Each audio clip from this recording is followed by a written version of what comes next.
Oh my God. My mom is in here somewhere. I love you. I love you, lady. My family, thank you for all of this. My dad didn't get to see me do any of this. He's not, but I think he's looking down on me right now. So this is a monumental moment. One, I'm so appreciative to all of you, to everyone who has had a hand in getting me here, to the Academy, to people who took a chance on me every step of the way, Graham King, Dennis O'Sullivan, everyone at FOXX and New Regency, thank you guys so much. I may not have been the obvious choice, but I guess it worked out. Thank you, Queen. Thank you guys for allowing me to be the tiniest part of your phenomenal, extraordinary legacy. I am forever in your debt.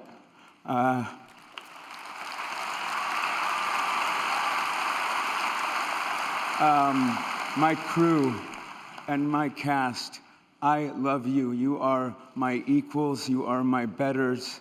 I could have never been here without you. I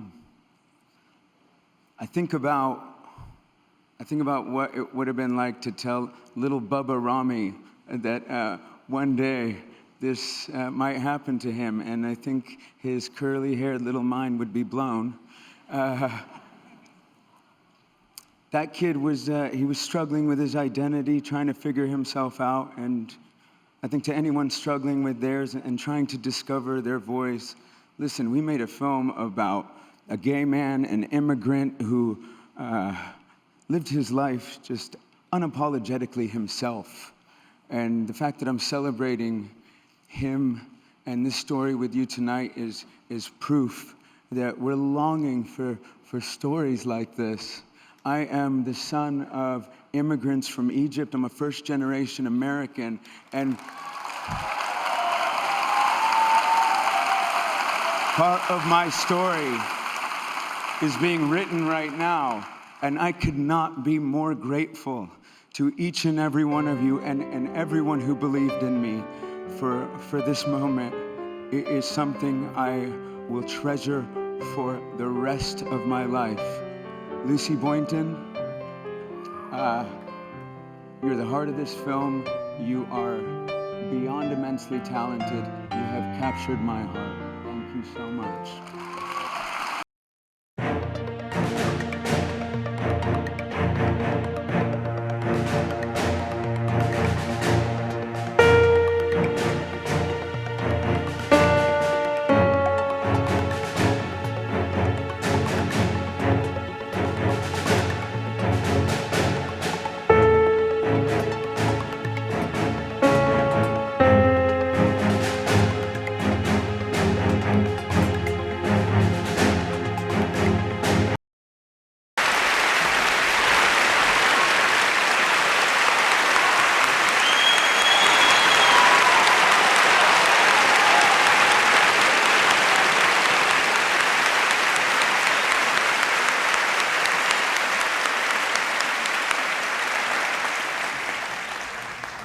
Thank you.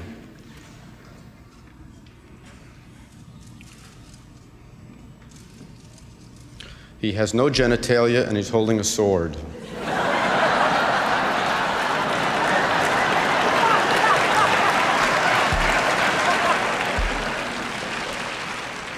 I'd like to thank my parents for not practicing birth control.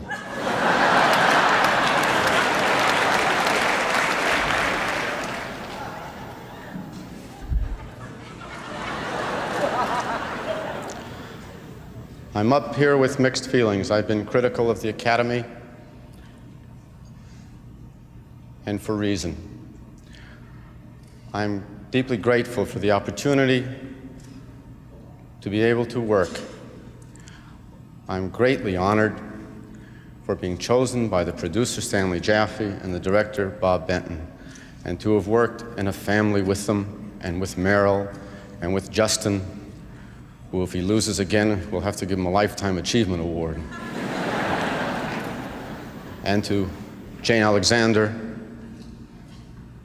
and to Jerry Greenberg, and to Nestor, and to the crew on the film, who is part of that family, and to the crew, and to the directors like Bob Fosse, and Mike Nichols, and John Schlesinger that I've worked with before.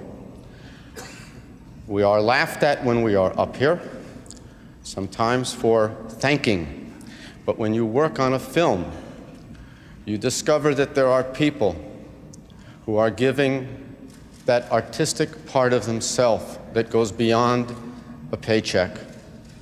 And they are never up here, and many of them are not members of the Academy, and we never hear of them. But this Oscar is a symbol, I think, and it is given for appreciation from those people whom we never see. They are part of our life. I refuse to believe that I beat Jack Lemmon, that I beat Al Pacino, that I beat Peter Sellers. I refuse to believe that Robert Duvall lost. We are a part of an artistic family. There are 60,000 actors in this Academy, in the Screen Actors Guild, and probably 100,000 in Equity. And most actors don't work, and a few of us are so lucky to have a chance to work with writing and to work with directing. Because when you're a broke actor, you can't write, you can't paint. You have to practice accents while you're driving a taxi cab. And to that artistic family that strives for excellence, none of you have ever lost, and I am proud to share this with you, and I thank you.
The Academy, when I was in college, first starting out as an actor, they asked each one of us what we wanted to do. I said, I want to be the best actor in the world.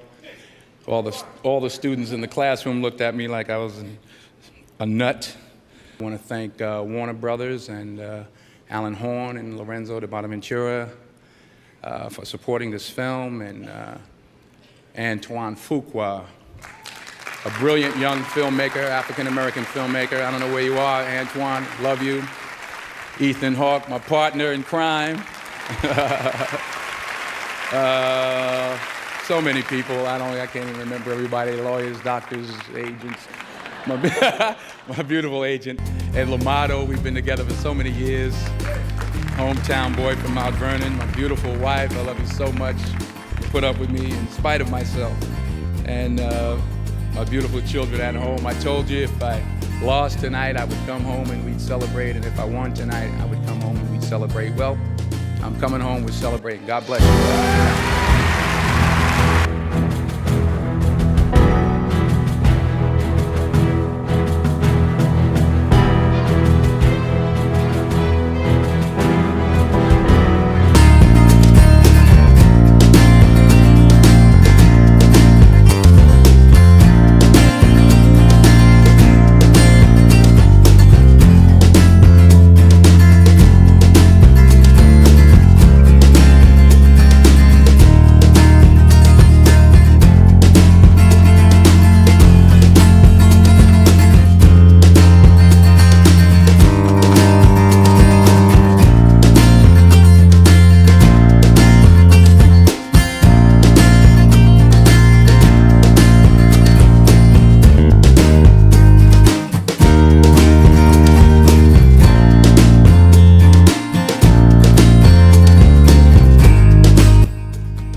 took a chance, man. I mean, that love for Ray Charles was deep down in the earth somewhere, and you open it up, and it's cracked open, and it's spilling, and everybody is drowning in this love. And I thank you for taking a chance on this film, and thank you for waiting 15 years to get me to do it.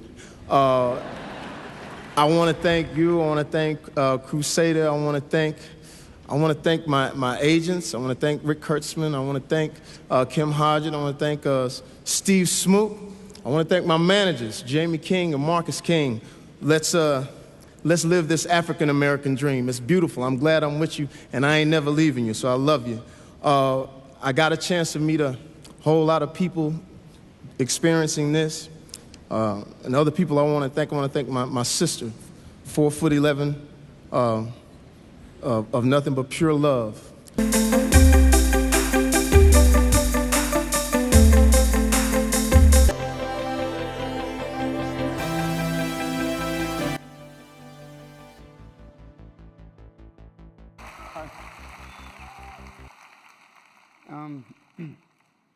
God, I'm full of so much gratitude right now. And I do not feel elevated above any of my fellow nominees or anyone in this room because we share the same love, the love of film, and this form of expression has given me the most extraordinary life. I don't know what I'd be without it.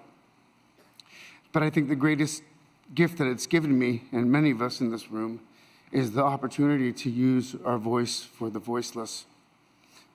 I've been thinking a lot about some of the distressing issues that we are facing collectively. And I think at times we feel, or we're made to feel, that we champion different causes. But for me, I see commonality. I think whether we're talking about gender inequality or racism or queer rights or indigenous rights or animal rights, we're talking about the fight against injustice. We're talking about the fight against the belief that one nation, one people, one race, one gender, or one species has the right to dominate, control, and use and exploit another with impunity. I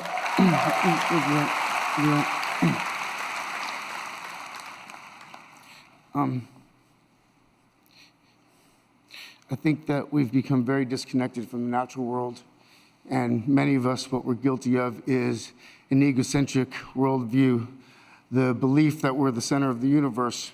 We go into the natural world and we plunder it for its resources. We feel entitled to artificially inseminate a cow, and when she gives birth, we steal her baby, even though her cries of anguish are unmistakable. And then we take her milk that's intended for a calf and we put it in our coffee and our cereal. And I think we fear the idea of personal change because we think that we have to sacrifice something to give something up. But human beings at our best are so inventive and creative and ingenious. And I think that when we use love and compassion as our guiding principles, we can create, develop, and implement systems of change that are beneficial to all sentient beings and to the environment. Now, I've been a scoundrel in my life. I've been selfish. I've been cruel at times, hard to work with, and ungrateful. But so many of you in this room have given me a second chance. And I think that's when we're at our best, when we support each other, not when we cancel each other out for past mistakes, but when we help each other to grow, when we educate each other, when we guide each other towards redemption. That is the best of humanity.